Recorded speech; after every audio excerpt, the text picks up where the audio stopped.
Queridos amigos de la Cátedra Libre de Historia Local, profesor Rafael Dun, bueno, seguimos esta conversación que venimos sosteniendo con la señora Ana Teresa de Díaz, una persona, bueno, que digamos que no necesita presentación porque es suficientemente conocida aquí. Hoy, señora Ana Teresa, vamos a hablar, después que hemos cubierto en la otra conversación su carrera profesional como docente, bueno, hoy vamos a abordar su vida pública, ¿verdad? Como dirigente político, como dirigente gremial, que bueno, usted tiene muchas cosas que conversar. ¿Cuándo comienza usted, señora Ana, en la vida política, en la lucha política? Bueno, debo de decirle que a partir de 1949, que yo vine profesional ya desde Caracas, me enteré que en las escuelas había muchos niños que estaban como abandonados, pues que las madres no los mandaban a la escuela porque ellos decían que no era el momento, que esos niños de 6, 7 años no podían estar en la escuela, esos tenían que ir a los 9 años, que era cuando entendían, y que mientras tanto ellos tenían que ayudar en el oficio de la casa. Y yo me intrigó eso, pues, porque ya yo tengo conocimiento de que los niños ya a partir de los 6 años ya pueden ir yendo a la escuela y recibir algunas informaciones que les corresponden de acuerdo con sus intereses. Y empecé a investigar por varios sectores del pueblo. Y sí es verdad, las madres me indicaron que esos niños no entendían todavía lo que se les iba a decir en la escuela, que ellos iban a empezar a los 9 años. Y por eso tú ves que a partir de ese momento los niños que salían de sexto grado salían de 15 y 16 años. Sí. De 15 y 16 años salían ya unos adolescentes con otro tipo de, que podían tener otro tipo de cultura. Claro. Y empecé a averiguar y entonces le fui indicando a los padres que tenían que buscar a los niños y mandarlos a la escuela a partir de los 6 años. Todavía no se hablaba del preescolar. Exacto. No se hablaba del preescolar, sino a partir de los 6 años los podían mandar a la escuela para que fueran recibiendo las instrucciones que les correspondían de acuerdo con su interés. Y así se fue acumulando.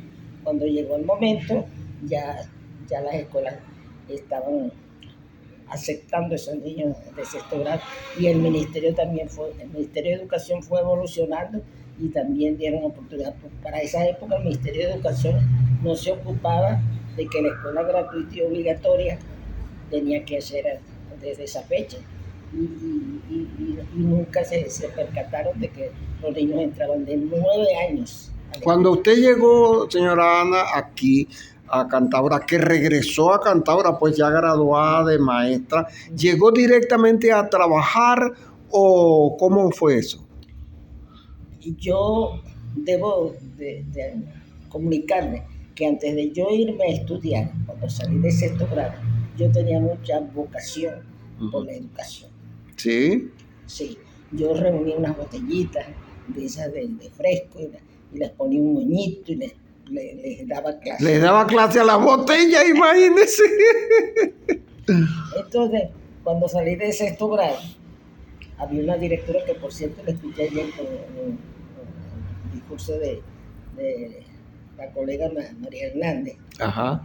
Que ella también tuvo necesidad de eso.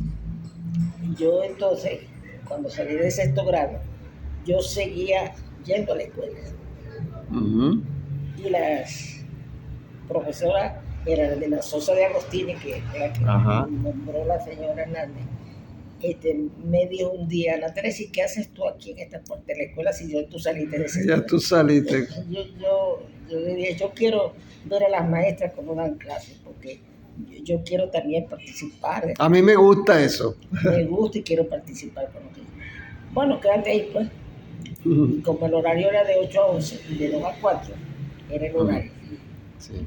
Yo iba permanentemente, pues, faltaba una maestra por cualquier circunstancia. Bueno, anda ya. Ya estaba la suplente ahí.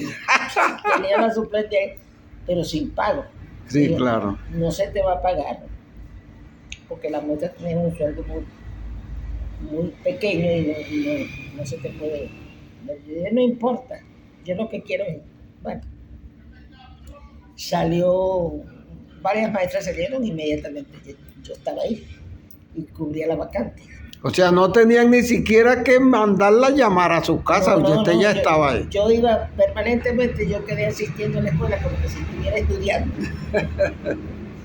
Bueno, llegó el momento en que yo estoy dando clases como un suplente de una maestra que faltó, y llegó un supervisor y andaban revisando, y la maestra se pone muy nerviosa cuando llega el supervisor.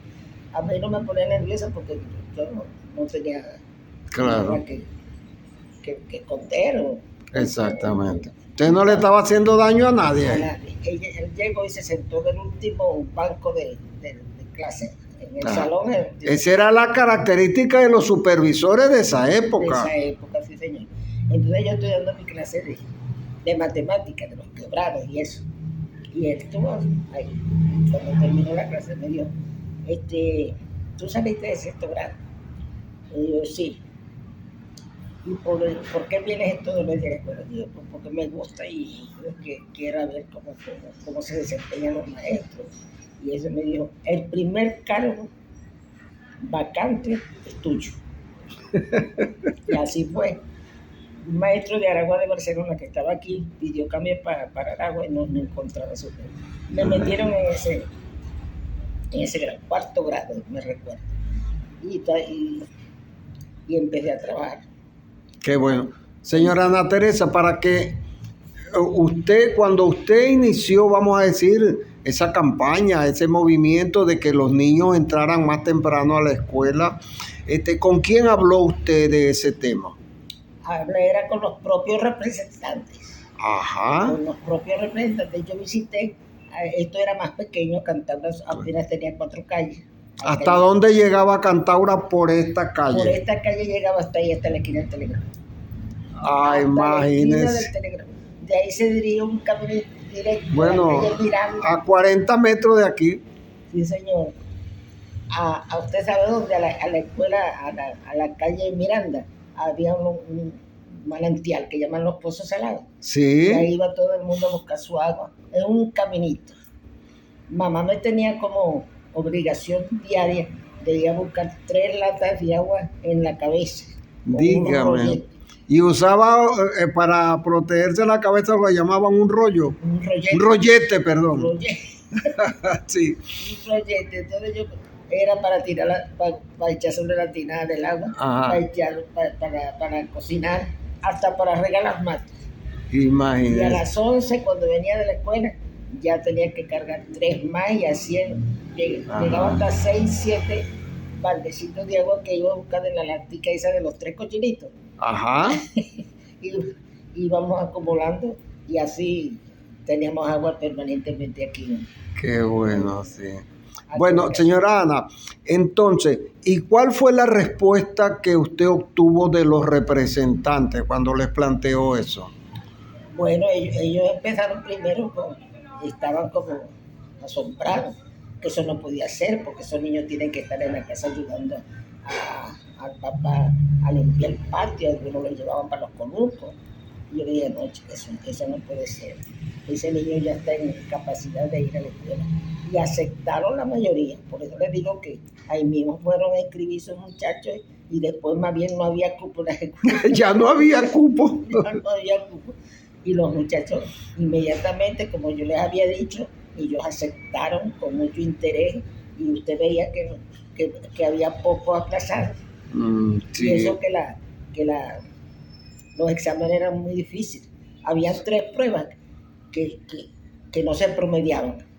Si usted presentaba la escrita y sacaba 20 y pasaba al oral, eso no se lo tomaba en cuenta. Usted quedaba aplazado en el oral si no respondía. Y algunas veces pasaba la escrita, pasaba al oral y llegaba a la práctica y no respondía de un tema de redacción que tenía que hacer, quedaba aplazado. Sí, aplazado o como le decían un tiempo que yo me recuerdo que quedaba quebrado. Que me recuerdo que mi hermana Noelia lloró mucho porque le dijeron una vez que la iban a quebrar Entonces, ella como que se imaginó que era que la iban a quebrar verdaderamente a ella. Sí, sí. Entonces, eso pasaba y yo me contenté mucho que los representantes respondieran en esa forma. Qué bueno. Ya en una ocasión usted nos hizo una narración más o menos de su tiempo de docente. Ahora, después que ya usted está en Cantaura, ¿cómo es que usted decide meterse a la vida de la lucha política en un partido? Pues? Bueno, porque mis padres tenían la tendencia de ella. Ajá. Y siempre yo los oía hablando de eso. Y también oía de que se les atendía mucho a los muchachos, el que no tenía que comer para ir a la escuela, los representantes del sector reunían y le daban el plato de comida para que el niño no faltara. Yo dije, me gusta mucho. Entonces empecé a asistir al partido Acción Democrática. ¿En dónde quedaba el partido Acción Democrática? Quedaba allá en la esquina de Juan Vicente. ¿Usted se acuerda de Juan Vicente Moreno? Que estaba de aquel lado de la Avenida Bolívar, pero de este lado. Ahorita yo creo que ahí estaba Mamú, como que... Ajá, sí, por ese lado, ajá, sí. Por allí estuvo también la escuela Guevara y Lira, ¿no? Sí, la Guevara y Lira estuvo allí. Y un poquito más acá tuvo la Freite. La Freite, antes de llegar a la Juanita. Exactamente. Antes de llegar a lo que hoy es la Juanita. Ahora, bien, usted empezó allí. ¿Y quiénes eran los dirigentes de Acción Democrática en ese tiempo? En ese momento que yo estuve, estaba Antonio Palma, no el joven, sino el papá de Antonio Palma II. Ajá. Él era el que seguramente no le puedo decir más allá, porque no sé quién fue que lo fundó, pero el que estaba mandando era el papá de Antonio Palma. Cuando yo llegué, me recibieron, pues, y yo le dije, yo vengo a observar aquí, quiero escribir, no, todavía no me quiero inscribir, yo quiero ver cómo se trata. ¿Cómo funciona? Y sí me di cuenta que ayudaban a los padres, algunos venían los padres y presentaban en la casa del partido, mira, mi hijo no puede venir, hoy no lo mandé a la escuela porque no tiene las cholas. Entonces reunían entre el grupo que estaba ahí y le compraban los zapaticos al niño y lo mandaban a la escuela. A mí me gustó mucho eso. Cuando yo vi todas esas acciones, yo dije, sí me voy a inscribir. O sea que usted comenzó como luchadora social muy temprano. Muy temprano. Sí. Y empecé también, me aceptaron como militante. Y después, pues... ¿Cómo fue el proceso cuando usted decidió inscribirse en Acción Democrática?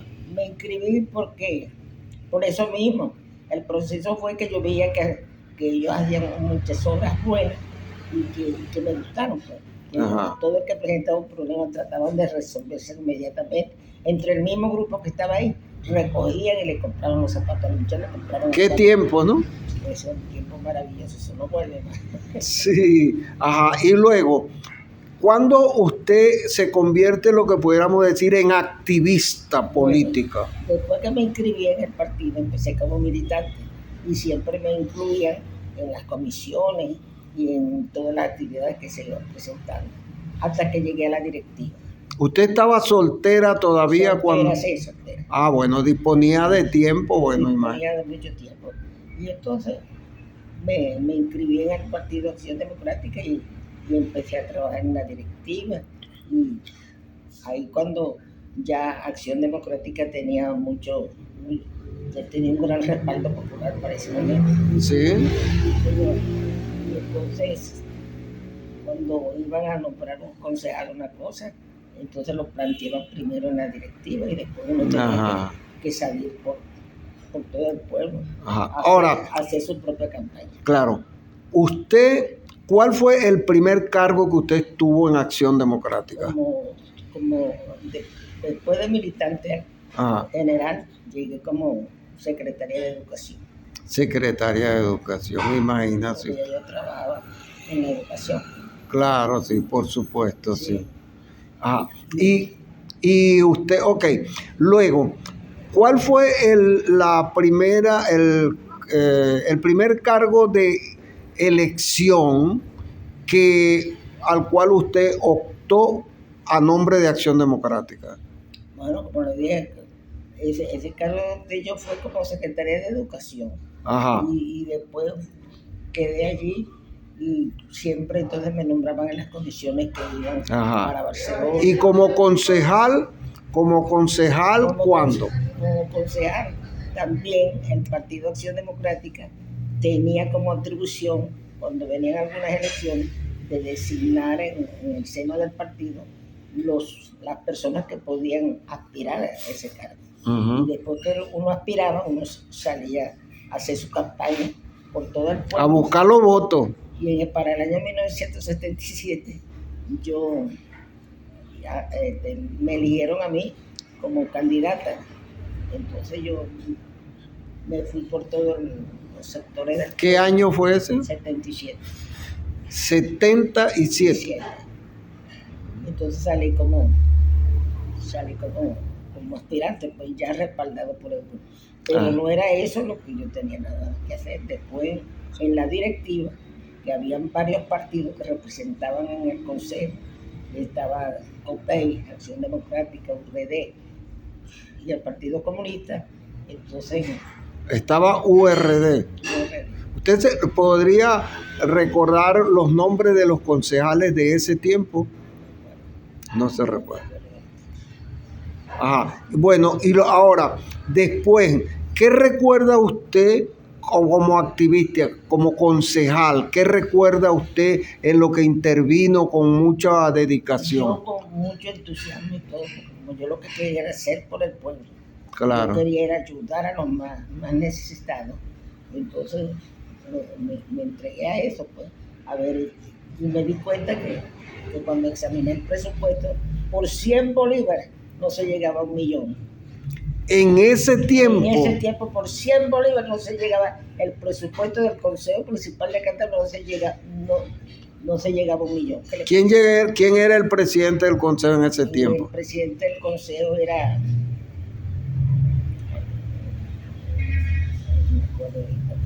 Bueno, ya le llegará el nombre. Ajá. ¿Y en qué programa, cosa por la cual usted, porque uno a veces llega y se fija una meta, oye, yo me voy a poner a luchar para conseguir tal cosa? Bueno, fíjate, yo me puse a analizar eso, ¿qué tengo que hacer? Me di cuenta que en la venta de los negocios se pagaba se daba una contribución muy pequeña. Lo llamaban la patente. Ajá, sí, el impuesto de comercio. Y entonces yo dije, bueno, voy a hacer lo siguiente. Me puse especialmente a recoger eso, a ver cuánto era poco lo que había. Y con ese poquito que reunía, yo iba dándole a la gente lo que necesitaba. Y usted veía en la puerta de la sala donde yo operaba en esos momentos, 4, 5, 6 personas recibiendo su salario de 3 bolívares. Con 3 bolívares, el salario de 3 bolívares se compraba todo lo que tú necesitabas, porque corría la locha, la mariquita, el centavo, y usted podía comprar todo lo que quería. Y con esos 3 bolívares. Ajá, y luego, la segunda vez que salió electa concejal. Bueno, yo seguí salí electa como concejal por primera vez. Ajá. Y después seguí y fui ascendiendo hasta que me nombraron en la directiva. Ajá. Y una vez que varios que se postularon a la directiva, quedé yo como presidente. Y entonces... ¿Qué año era ese, recuerda? Bueno, el año 77. Bueno, pero estaba usted muchachita. Muchachita todavía. No, pero ya yo estaba graduada. Claro, sí, ya estaba graduada. Qué bueno. Ahora, ¿qué recuerda usted un candidato a la presidencia que usted haya recibido aquí en Cantabria? A la presidencia que haya recibido. Un candidato a presidente de la República. Carlos Andrés Pérez, se recuerda, ¿verdad? Yo recuerdo perfectamente. Por cierto que... Nos fuimos a recibir allá a la entrada de la carretera, con banderitas blancas. Ah. Se veía muy bonito. Sí. Ahora, por cierto, señora Ana Teresa, que ahora Carlos Andrés Pérez, a quien yo por supuesto no conocí personalmente, pero por los medios de comunicación, fue un hombre muy combativo y muy combatido. Sí. Pero actualmente, ¿cómo se ha reivindicado la labor de Carlos Andrés Pérez, verdad? Yo creo que no le han dado el puesto que le correspondía. El hombre que trabajó demasiado. Me acuerdo Sí. que tuvo un mitin ahí frente al partido y llegó uno de la oposición, que no recuerdo quién fue. Se metió en el carro donde estaba él dando el mitin arriba en la tarima y le echó un vaso de agua en la cara. ¿A Carlos Andrés Pérez? Carlos Andrés Pérez. Y entonces los que lo acompañaban a él trataron de frenar eso y de tomar presión. Y él le dijo, no hagan nada de eso. Eso fue un momento emotivo. Y no le hicieron nada a la persona. Más bien les dio las gracias por haberlo refrescado. Qué bueno. No me acuerdo de eso. Alguna vez yo digo, ¿cómo un presidente le echa un vaso de agua en la cara? Imagínese usted. Se subió sin darse cuenta porque ahí tenían un equipo que impedía que todo el mundo se subiera al carro. Porque era un carro grande y ahí estaba dando el mitin, no había tarima ni nada, sino en el mismo carro. Sí, ya estaba la Casa de Acción Democrática ahí aquí estaba, donde está ahorita, en la avenida Bolívar. Sí. Qué bueno. Ahora bien, señora Ana Teresa, para terminar esta parte de su vida como luchadora política, ¿alguna vez aspiró usted a diputada a la Asamblea Legislativa, como se le decía antes? No. Nunca.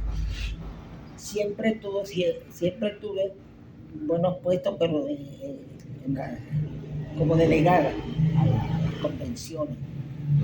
Siempre estaba en todas las convenciones, yo era una de las primeras delegadas. Ajá. Sí, porque ese era otro. Me tenían confianza. Esa es otra cosa, que antes los partidos hacían sus convenciones municipales, convenciones regionales y convenciones nacionales para sacar los candidatos. Sí, señor. Ahora todo es, como dicen, el dedo. ¿Ves? Sí. A dedo, sí. A dedo, sí.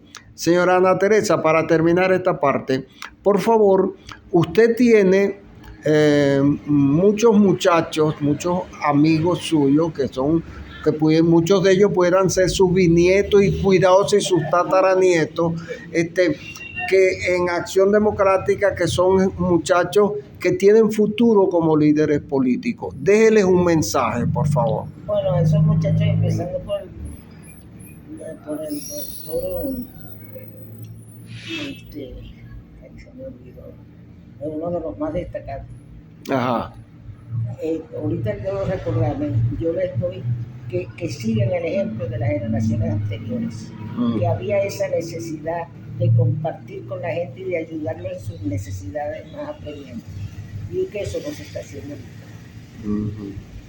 Sí, y eso es válido para los jóvenes de todos los partidos. Sí, claro. Eso es válido para todos ellos.